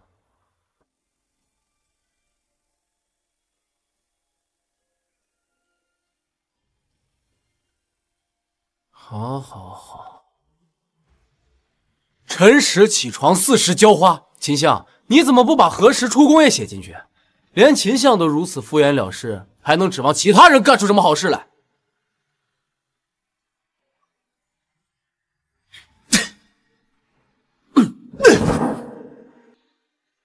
内阁侍读国子监奸臣，居然写的是斗鸡遛鸟逛赌场青楼。好啊，这2位今天都没来上朝，恐怕又是逛赌场青楼去了吧？全是些尸位素餐的垃圾。太子此言差矣，我等皆是朝臣，不管表象如何，心中所想，口中所意，皆是朝中大事，国之大事。太子以为如何呀？哼，那我倒要听听你们聊的是什么国事。三皇子，你的日报呢？皇兄，我那个还没来得及写。没来得及写？琐事繁忙啊。太子殿下下的命令，三皇子，你居然胆敢无视太子殿下下的命令？皇兄，你我乃是同父所生，我可比某些出身寒门的官员要靠谱得多啊，何须写那些乱七八糟的东西来证明自己的忠诚？这么说，你是觉得自己很忠诚吗？论忠诚度，没人可跟我比。三皇子说得对，太子殿下，如果你确实要用人，满朝的皇亲国戚、勋贵之后皆是可用之人，不比那些粗鄙的山野寒门之子忠心百倍吗？好，那就试试看。好了，都不用争了。既然大家都说自己是一片赤胆忠心，尤其是皇亲国戚，今天就来证明一下自己的忠心有几分。皇兄，我等忠心天地可见。太子，恕老臣直言，你要开科举取寒门，又不相信我等勋贵之行为，你这是不是有点舍本逐末呀？秦相，此言差矣。大夏有多少寒门之人？难道我等就不忠心爱国吗？那可不一定，某些人呢，嘴上说的厉害，但毕竟穷生奸计嘛。吕大人，自古以来，忠臣是第一位。寒门贱子，生于粗鄙荒野之人，哪有像我们勋贵一样，跟皇家走得如此之近的？更遑论这忠臣二字，欺人太甚！好了，都不用吵了，这油锅已经开了。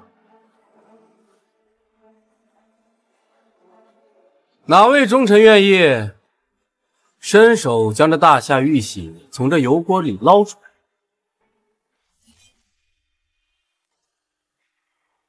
先从秦相开始吧。秦相乃3朝元老，想必会毫不犹豫第一个冲上来，帮本殿下将这玉玺拿出来。你这油锅滚烫的，你这……哎呀，老臣突然身体不适，年事已高啊。这么说，秦相是不愿意了。那你呢？本殿下的亲弟弟，要不你来？皇兄，这东西怎能让我亲自动手？我去找个小厮，让他来。不，就让你亲自来，这样才能证明你的忠心。三皇子，我给你3个数的时间，如果3个数之内你不把这玉玺拿出来，那你就是抗旨不遵，连同你还有那些皇亲国戚之后的关系户都将逐出朝堂。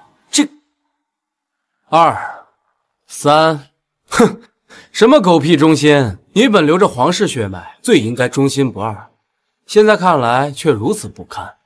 不，我不服！这油锅，而且还是滚烫的油锅，那手伸进去还得了？我不信他们有人能做到。太子殿下，臣愿意一试。蠢货，这么烫的油锅，你不要命了？于谦，这可是滚烫的油锅，你手伸去半条命就没了。哈哈哈哈哈！何须多想，皇恩浩荡，我于谦从一介布衣走到如今，是个知恩图报之人。今太子殿下下令，我于谦自当以命相搏。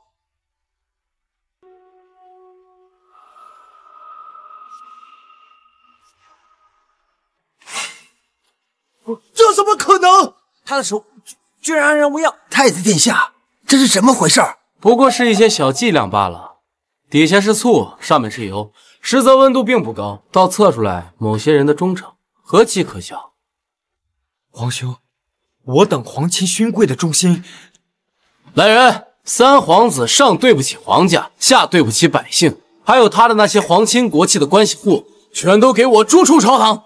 太子殿下，你可想清楚了，三皇子他也是陛下亲生的儿子，你这样做不仅寒了皇亲贵属的心，更会寒了陛下的心。皇兄，你太狂妄了，只有父皇能处置我。我是太子监国，自然代父皇行权。好，你等着，我跟父皇告状。太子，你还是太年轻了，你这样做无非是给寒门贱子们留下空位，可惜啊，你抵挡不住整个贵族阶层的压力。秦相，你在教我做事？你不敢，不敢。殿下，听闻你准备开科举了，是吗？这帮老狐狸终究是熬不住了。现在朝廷急需要更多的人才，真正的人才。您虽然大败匈奴使者，但我听闻匈奴可汗的儿子不日便要来侵，照这个架势，我大夏与匈奴必有一战。此时朝堂动乱，怕是不妥吧？推行科举制度势在必行，现在朝廷动弹不得，必须要有一股新鲜血液，来把这歪风邪气彻底的抹杀掉。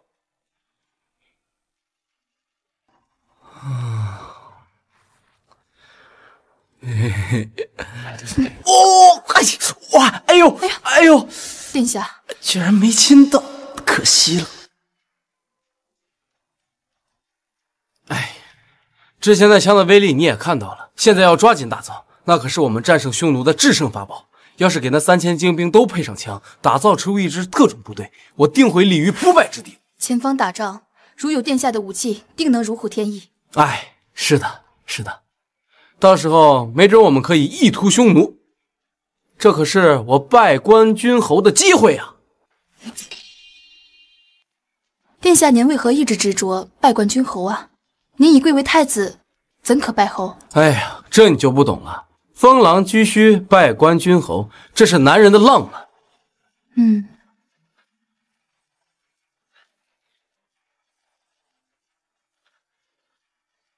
殿下，下次要亲，还请光明正大告知臣妾，免得臣妾情急之下误伤了你。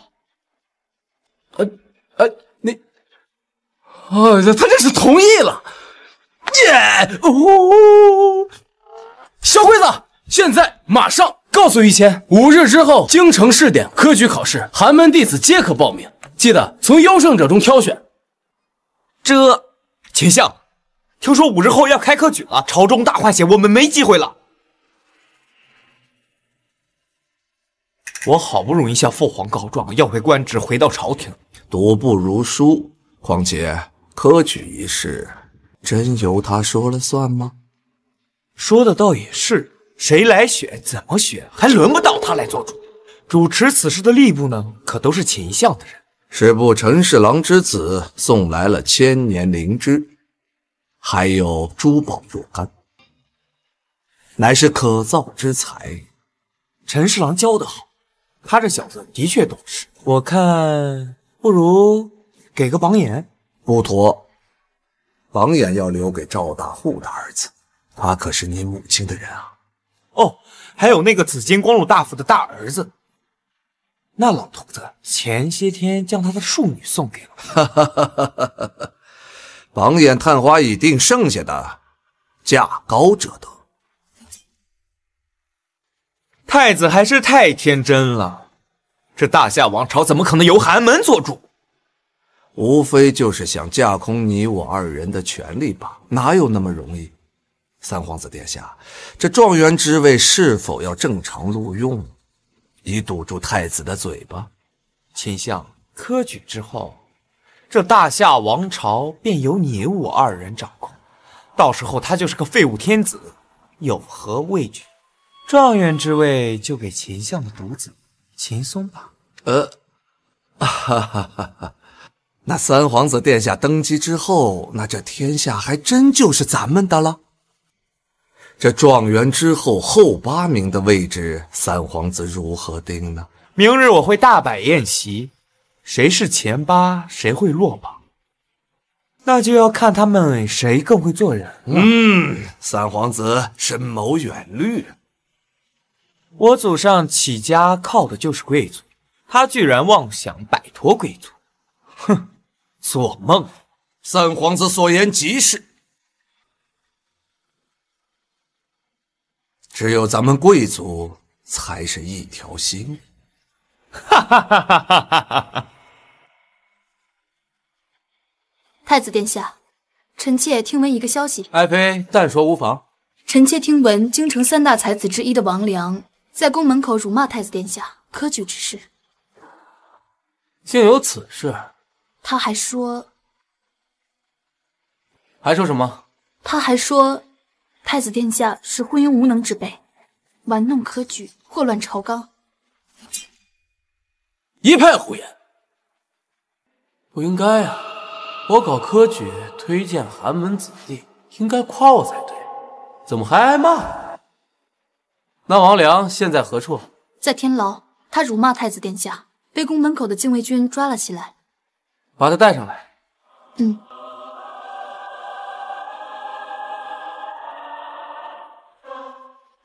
昏君，大夏若是交在你这种人手里，亡矣！出言不逊，你不怕我会下令杀了你？呸！头可断，血可流，文人气血不能丢。杀我也是为了寒门子弟而死，我死的不亏。好啊，没想到京城3大才子之一王良竟是有如此气节，放了吗？你为什么不杀我？你不是说了吗？要为天下寒门子弟出头，我为什么要杀你？你和传说中的不一样，传说中的太子昏庸无能，嗜血残暴。哈哈哈哈！那我就不是太子了，而是城外的野兽。来，入座。哼，你该不会是想趁机笼络我吧？我乃堂堂太子，怎会用如此下三滥的手段？相比于此，我倒更想知道，为何你对我的偏见如此之深？哼，你少装蒜！你开办科举，招揽寒门弟子，实则暗箱操作。我怎么个暗箱操作？把寒门子弟的试卷调换给皇亲贵族的是不是你？你说什么？如我一个好友，他参加科举考试，试卷被那奸相所换。更可恨的是，连那答卷人也被换成了贪官之子。你们难道不会去告吗？难道县衙门是摆设用的吗？告？哼，怎么告？官官相护。岂有此理！我们开设科举，为的就是让寒门子弟成为我大夏的人才。如今看来，我竟然给奸人做了嫁衣。明日早朝，你随我一同去质问负责此事的官员，看看到底是谁在祸乱朝纲。是。看太子殿下的模样，不像是昏庸无能之人，难道大家都被他骗了？太子殿下，奏折上的人员名单，就是此次科举中榜之人。荒唐！这中榜之人，均是前些日子我所革除之人。还有这状元，竟是你儿子秦松。太子殿下，虽然他们入不了您的法眼，但是他们都是大夏的人才，是吗？参见太子。太子殿下，这位不是京城3大奇才之一的王良吗？他为何在此啊？王良，不如由你来亲自说说。奸相，你所作所为，置天下百姓于何地？大胆腐化之徒，朝堂之上竟然敢当众污蔑本相，你可有证据？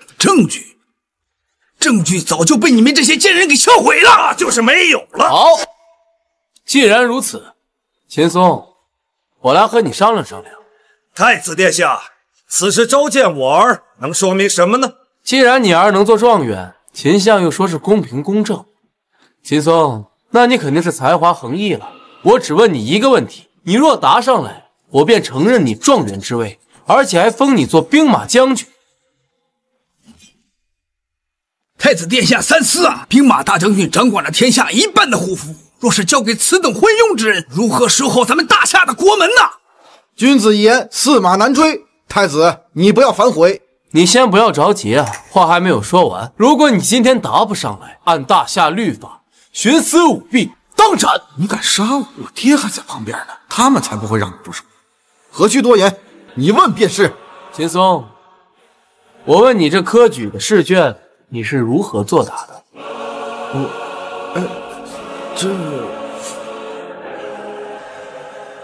秦相，太子殿下问的是你儿秦松，你这么着急干什么？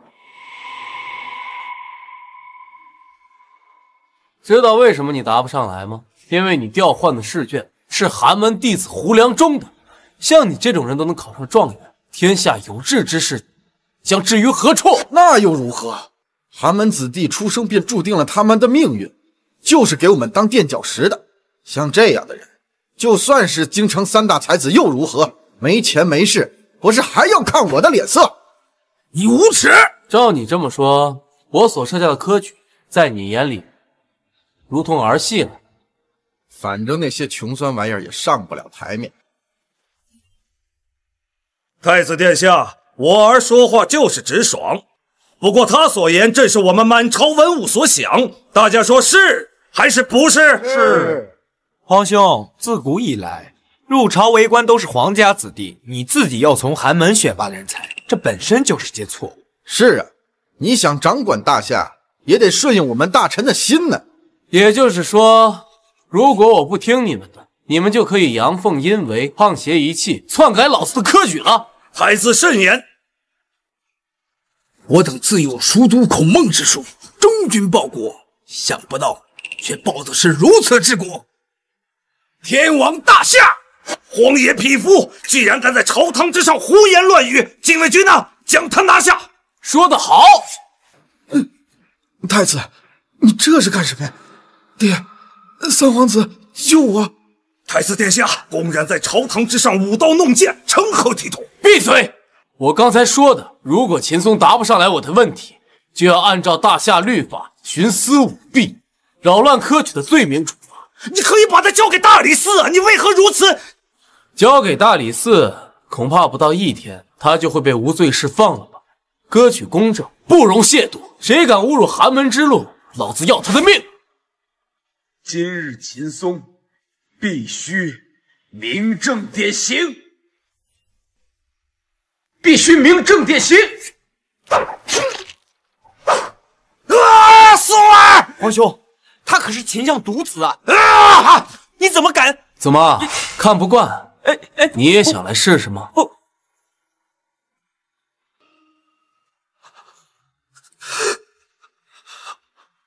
秦相，逆子如杀子，本殿除去一害，算为民祈福了。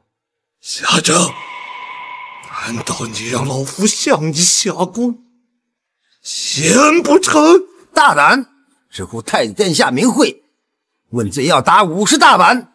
罢了，他今天失去独子，本殿下也不便深究了，罚半年俸禄，闭门思过。怎么？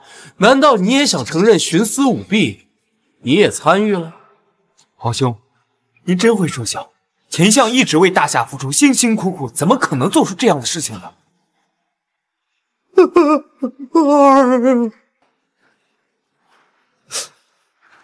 秦相，不要冲动，来日方长。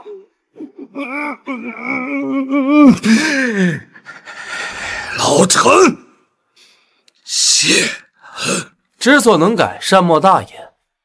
于谦，臣在。传我口谕，凡是重榜之人，落实行贿之罪，一并打入大牢，择日问斩。你们不是很有钱吗？来，昨日你们付出的钱，买的就是你们今天的性命。太子殿下，经过臣妾搜寻，这个才是真实的名单。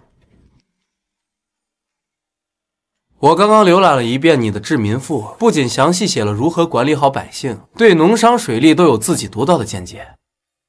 谢太子殿下。像你这样的人才，才是大夏紧缺的。放心，我一定会给你安排合适的官职，让你实现自己的抱负。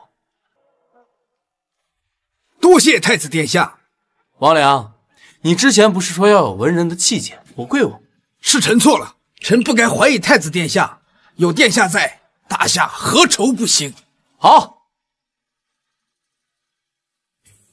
见过太子殿下。爱卿，此次驻莽的寒门子弟是否都安排了合适的官职？回殿下，民生与水利各项已经安排好了。如此甚好。费了这么大的劲，教这么点人办事，我容易吗？那爱卿和爱妃此次前来又为了何事啊？殿下当日质问秦松，并将其诛杀，恐怕已彻底得罪秦相了。秦相此人最为记仇，绝不会轻易放过太子殿下的。而且军营实际由秦家掌控，如果他叛变，将会对我大夏不利啊！我知道，先下手为强，后下手遭殃。这件事情还得有了爱妃了。殿下，臣妾是您的太子妃，这些都是臣妾应当负的义务。太子有什么事，直说便是。殿下，此画作是何物啊？爱妃可曾见过弩箭？当初是殿下吩咐臣妾去建造的。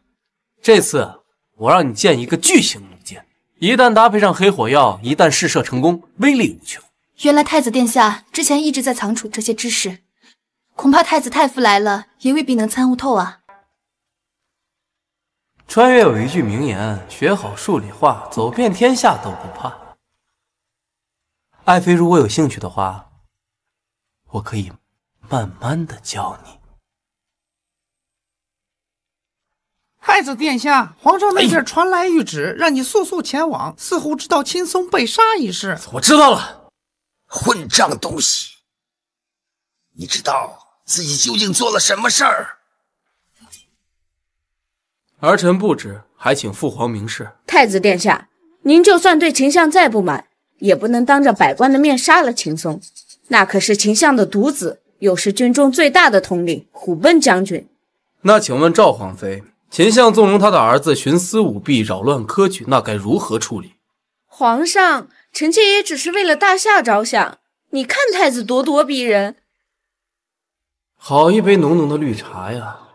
父皇，儿臣也是为了大夏着想。自从科举以后，真正的有才之士得以上任，为百姓造福，儿臣为百姓着想，难道是有错的吗？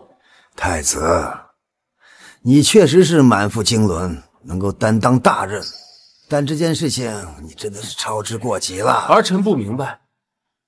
秦家跟随朕大夏江山，在军中威望甚高。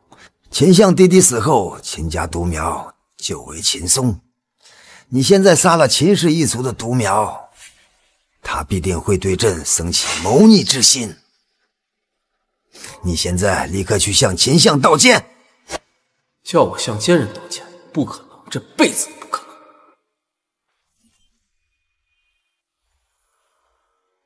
父皇，天下百姓苦，官官相护久矣。我开设科举，招纳寒门子弟入仕，设身处地为百姓着想。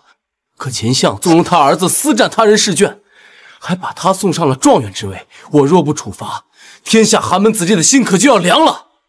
朕何曾不知你的想法，但那是秦相，听朕的话，去给他道歉。儿臣恕难从命。还是听皇上一句劝，去向秦相道歉。启禀皇上，秦相去了军营要反了。快去向丞相道歉，否则你这个太子就别做了。他还有接近5万大军，一旦谋反了，顷刻间京城皇宫就会沦陷，大夏就没了。是，请秦相入宫，我亲自向他道歉。道歉？我倒要看看他一会儿见到老子的弩箭导弹，敢不敢道歉？光凭你一人，恐怕难以说服秦相，不如将三皇子也请来。是，说的是。就按赵皇妃说的做。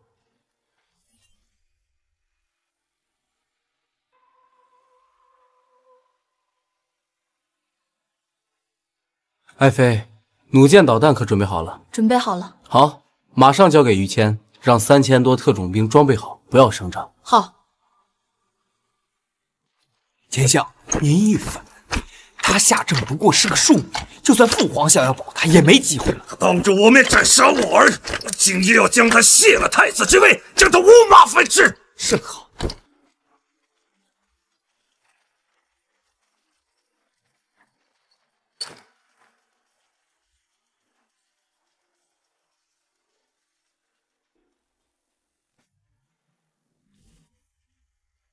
秦相，朕也听说了太子所行之事，今天召你前来，就是特意让他给你赔个不是。人死不能复生，太子一意孤行斩杀我儿，赔个不是，难平我心头之恨。人死不能复生，太子一意孤行斩杀我儿，赔个不是，难平我心头之恨。这货这么猖狂，反也是迟早的事儿。今天我高低来教教你怎么做人。太子，快去给秦相赔罪。哼！赔罪？他杀了我儿子，仅仅赔罪？陛下，我老秦家接受不了啊！你的意思是？我要让天下人知道他无德无能，自行费力，放解我心头之恨。太子，去给秦相赔罪。皇兄，赶紧赔罪。哼，赔罪，你也配？好啊！这货死到临头还不知道服软。混账东西！你是怎么答应我的？父皇，此事错不在我，错在谁？谁心里清楚。皇兄糊涂，你话已至此，我也就不念旧情了。是你夏家逼我反的，我们老秦家能铸造夏家，也能由我亲手毁掉。正儿，你个逆子，你糊涂啊！父皇莫急，秦相，你也不用得意的太早，你就真的胜券在握吗？我们老秦家在军中的威望极高，振臂一呼，随众甚多。况且这城外有5万大军，碾压个小小皇宫，易如反掌。那你可大错特错了。莫非太子有应对之策？秦相，你也不用套我的话了，我就告诉你，你可只有一物，名为导弹。哈哈哈哈哈哈！调皮捣蛋，孩童话语，在这朝堂之上如何说的？此导弹非彼导弹，只要有此一物，你那区5万大军便会死伤无数。太子殿下，吹牛也要有个限度。你知道5万大军为何物吗？幼稚！你知道什么叫摧枯拉朽、寸草不生吗？你口出狂言！哟，看来你还不相信。老夫驰骋沙场多年，从未见过此物。就算有这种神兵利器，也是为我秦家所用。也对，以秦相的见识，不知道此物也算正常。你自到临头，休得胡言乱语。太子殿下，如果您此时向丞相赔个罪，自行废掉太子之位，说不定此事还有转机。你们1个2个都以为自己胜券在握，怎么没有问问我有没有提前准备？你是何意？秦相，你入宫的马车停哪儿了？自然是宫门之外。那你想不想看一看呀？之前说的导弹。好，那你就拿出来让老夫见识见识。好，等的就是你这句话。之前我还怕吓着你。于谦，发射！难道他真……秦相何必行如此大礼？秦相，这会儿你的马车应该已经被轰成碎片了。一派胡言！老夫的马车乃金铁所铸，怎么可能轰成碎片？皇兄，你吹牛也要有个限度吧？回禀殿下，臣方才派人去现场勘查，整辆马车上只剩下这块铁片，请殿下过目。秦相，这上面的标志好像是你秦府的呀，要不要看看？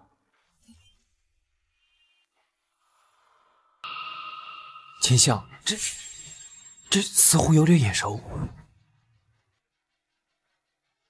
确实是我马车上秦府标志，这不可能，这绝对不可能！正儿，这导弹居然真有如此威力！父皇若是不信，可以问问于谦。回禀陛下，太子让我们研究的导弹威力巨大，不仅将秦相的马车轰成碎片，方圆2公里之内的宫殿尽速起火。这还是剂量小的，如果要是炸药足，就算是整个皇宫也能炸飞。竟然有如此杀伤力的武器！不可能，绝对不可能！秦相，导弹的威力你也见过了，但如今你还想怎么样？我还有机会！拓跋金正带着10万匈奴大军南下。好啊，那我就跟你打一个赌，1个时辰之内，你说的那些匈奴铁骑将全部溃败。不可能，那是10万匈奴铁骑。秦相，我之前就说过，时代已经变了，你说的那些匈奴怎么能挡得住我的枪？还有，别以为我不知道，你暗中跟匈奴勾结。启禀殿下，3000重兵已配备精良武器，在宫门口集合完毕。来得正好，秦相，这下你该相信我有后手了吧？你还有什么话要讲？后手？就算你有后手，这3000兵力如何跟10万大军作战？秦相，你还真是孤陋寡闻啊！有没有听过一句话？一切恐惧源于火力不足。我管你什么火力不足，就凭你3000兵力翻了天，又能玩出什么花样？丞相还很擅长长他人志气，灭自己威风啊！既然你瞧不起，那不如答应我的赌约，1个时辰之内，匈奴必败。好。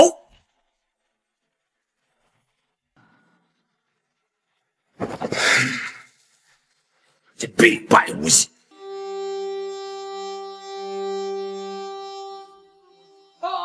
陛下，匈奴铁骑已到达城门外，与3000特种兵相对，只是人数相差悬殊，恐怕情况不容乐观。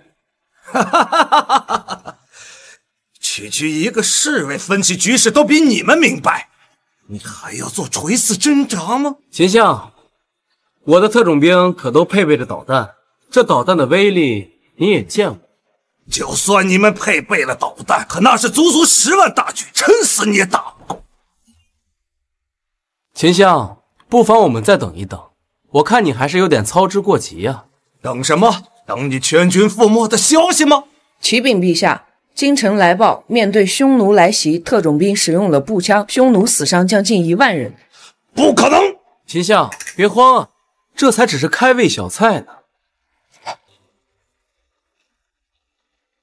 你怎么回来？不是让你镇守国门吗？回禀殿下，臣已经派人镇守，然后回来传消息。底下的人能搞定吗？算了，先说说你的消息。回禀殿下，我方特种兵用炸弹投掷，匈奴死伤4万多人。听起来还不错，继续保持。哎呦，秦相，你怎么慌了呀？难道天要亡我？秦相，做人呢，还是要往好的方向想，万一还有机会翻盘呢？不是还有5万大军吗？启禀陛下，弩箭导弹已经发射，那帮匈奴全军覆没，10万大军一个都不剩。啊！什么？不可能！绝对不可能！小儿，你休要欺我！相爷死了，匈奴全都死了，5万精兵听到匈奴溃败，也都散了。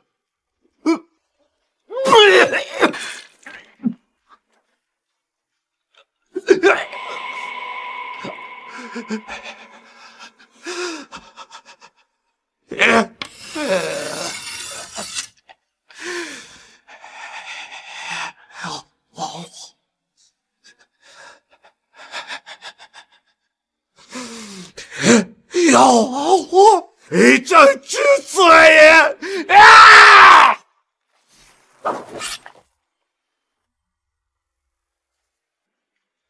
秦佐惠，你精明一世，没想到你临死还侮辱乌江霸王的遗言，真是可悲可恨。如果你要是一个正直的人，也不至于落得如此下场。于蒹葭在，带领3000特种兵踏破匈奴土地，1日之内我要听到好消息。是。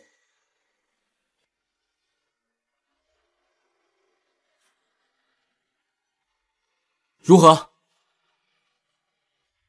幸不辱命，臣已将我大夏旗帜插到了匈奴的国都。当真？当真？玩灭了匈奴？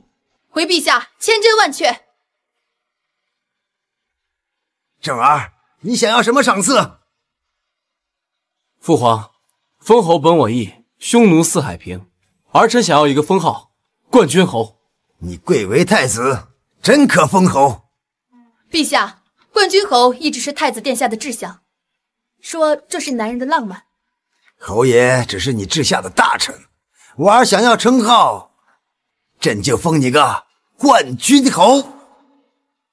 比冠军侯多一点，以彰显你的身份。以后你登基可称冠军元年。父皇，儿臣的第2个赏赐，想重新迎娶蒹葭，我要让她在万众瞩目之下恢复她的身份。好。